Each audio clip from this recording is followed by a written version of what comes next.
Ma question serait de savoir que veut dire l'expression adorer Dieu en esprit en vérité. On entend beaucoup cette expression, même dans la Bible, lorsque Jésus parlait à la femme samaritaine. Ouais, dans Jean 4, il lui disait que le moment viendra où on adorera le Père en esprit en vérité.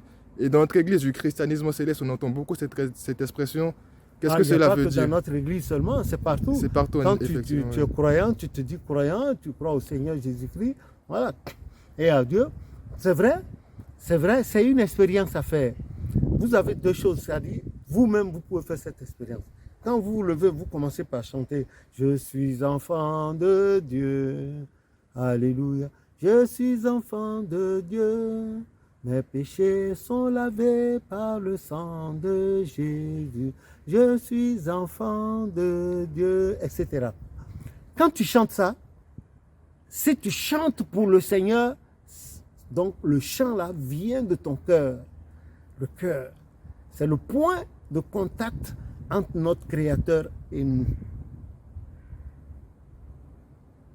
On dira, ah, ce que tu dis là, le chant que tu as entonné là, tu chantes ça pour Dieu. C'est-à-dire que tu vis le chant. L'anglais dit, you mean it.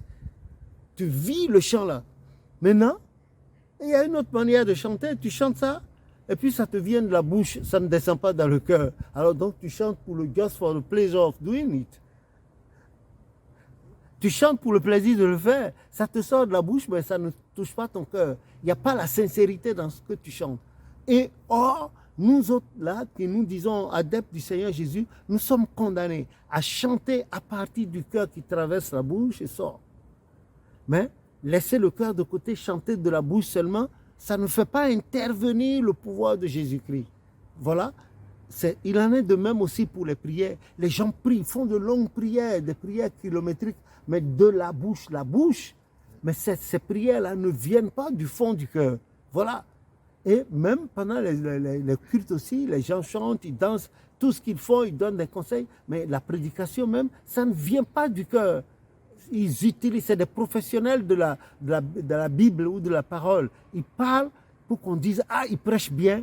Mais dans les prêches là, ça doit avoir un effet. Un effet. Les mots qui sortent ne sont pas tes mots à toi. C'est les mots qui concernent ton Dieu, hein, pour lequel tu prêches. Maintenant, si dans ton cœur, tu laisses ce Dieu de côté et tu prêches par la bouche, tu prêches de ta bouche pour qu'on dise, ah, c'est un bon prédicateur. Ce pasteur-là, c'est un bon prédicateur. Mais où est la place de Jésus-Christ à partir de ce moment? Sa prédication qu'il a faite là, ça a délivré qui parmi les fidèles? Ça a apporté la joie à qui parmi les fidèles? Non. Voilà, quand nous prêchons, nous parlons de la parole, il faut sortir la parole avec conviction, c'est-à-dire le cœur. Et le Seigneur voit que les conditions sont remplies pour qu'il intervienne par la parole. Et son esprit entre dans la parole, influence la parole, ce que tu dis là. Il y a quelqu'un dans la foule là qui est sur le point de faire telle chose. Ah, la parole va l'en empêcher. Ou bien qui était en train de le faire, ou bien quelqu'un, etc. C'est comme ça. C'est ça. Sans ça, c'est la bouche. C'est ce qu'on appelle dans notre jargon le matuvisme. M'as-tu vu? C'est moi. C'est moi. Voilà. Il y a un peu de la vanité là-dedans. C'est nul, quoi, ce que tu dis. Bon, c'est pour plaire, les gens acclament. Ah, il a bien prêché. Mais quel effet ça a eu sur eux? Voilà. C'est cela. Donc, adorer Dieu en esprit, en vérité, c'est-à-dire que quand tu te mets là, il n'y a plus de barrière entre Dieu et toi. C'est le fluet. Ça coule. Ça coule. Dieu s'exerce à travers toi, par tes paroles là, ce que tu dis. Ta personne n'intervient plus, mais c'est l'Éternel qui intervient. Souvent dit, l'Esprit, c'est pour ça qu'il a bien dit, quand le moment vient, on n'adorera plus sur la montagne, mais les vrais adorateurs adoreront Dieu en esprit et en vérité. Jean 4, 24, 25, etc., etc. C'est cela. Et vous voyez, la femme, elle a été convaincue quand Jésus-Christ a eu cet entretien avec elle. Et Jésus lui a dit, non, en effet, tu as eu plusieurs maris, tu as eu 7 maris, tu as fait ceci. Bon, ici, on veut entendre les divinités auxquelles la femme est attachée. Sinon, les gens, la plupart du temps, ils disent que c'est le mariage, il a eu un frère, etc. Ce sont les divinités auxquelles elle est attachée. Donc, c'est cela. Et vous avez vu la parole, l'impact de la parole du Seigneur sur elle. Qu'est-ce qu'elle a fait? Elle a laissé tomber sa cruche là. Elle est partie en courant. Elle dit, ah, venez voir celui-là. N'est-ce pas le Christ là? Il m'a dit tout ce que j'ai fait. Et les Goum ont un chant là, au Bénin et au Togo, ils chantent en Goum. Je ne sais pas, oui, en Goum. Miwa kon ah, miwa kon miwa kon ah, miwa kon dawe he non don nous he no wale ponami. Et maï Jésus l'a dit. Ah, miwa. Il dit, venez voir. N'est-ce pas le Christ là? Il m'a dit tout ce que j'ai fait. Là, ça doit être le Christ. Et quand les gens ont entendu, ils se sont hâtés d'aller vers lui. Ils sont arrivés et ils ont vu. Hein, comme le disait l'autre, je ne sais pas, César ou bien Vercingétorix, vini, vidi, ici, je suis venu, j'ai vu et puis je suis. Voilà. Donc, et après, quand ils étaient convaincus maintenant du Christ, ils ont dit quoi à la femme? Ah, on a cru, hein. Ce n'est pas parce que tu nous as parlé qu'on a cru. Nous-mêmes, on a vu, on a entendu, donc on a cru. Que le nom de l'Éternel soit béni. C'est dans ces deux états-là qu'il faut faire la différence. Il faut faire la différence entre ce qui est sincère et vrai et ce que nous disons qui ne vient pas du cœur. Voilà.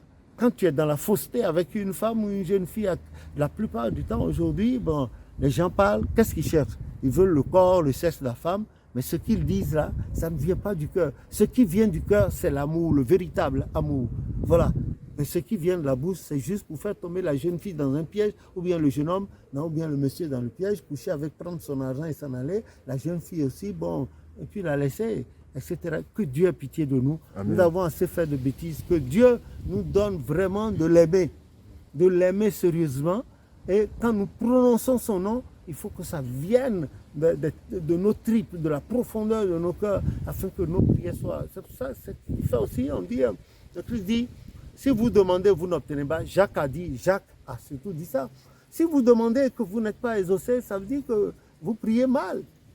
Donc il faut prier bien, c'est-à-dire en priant, il ne faut pas montrer qu'on comprend le français, l'anglais, l'espagnol. On peut faire des phrases, de belles phrases avec des verbes, des trucs là. Mais quand tu fais ça, où est le cœur? Est-ce que le cœur est là ou bien tu fais ça de la bouche? Si c'est de la bouche, alors là, tu n'adores pas Dieu en esprit en vérité. Mais si ça vient du cœur, ça veut dire que tout ce que tu dis, ton cœur vit cela vis-à-vis de ton Dieu. Et ça y est, c'est parti. Certainement que tu seras exaucé par la grâce de Jésus. Amen. On a eu une preuve dans la Bible. Le prophète Élie et les prophètes Baal, toute la journée, ils ont crié. Est-ce que leur Dieu leur a répondu? Mais Élie, une fois, vous avez vu, il a levé la main, il dit qu'aujourd'hui tout le monde sache que toi tu es l'Éternel Dieu. Et le feu, n'est-ce pas, est descendu et a consumé l'Holocauste. Que le nom de l'Éternel soit béni. Voilà, je crois que nous aussi, nous devons nous livrer à un exercice du genre pour que le Seigneur puisse nous écouter et que nous soyons exaucés. Parce qu'il y a trop de problèmes dans ce monde. Il y en a trop, il y en a trop, il y en a trop, il y en a trop. Seul Dieu, comme on a lu ça dans Ésaïe 8 à partir du verset 17, seul Dieu peut nous délivrer, nous tirer d'affaire. Dieu seul. Mais pour que Dieu nous tire d'affaire, il faut que nous soyons ensemble avec lui. Le cœur, pas de la bouche. Que le nom de l'Éternel soit béni. Voilà Amen. Ce que je puis dire. Voilà. Merci papa pour la réponse. Non, merci à vous aussi pour votre question. Voilà.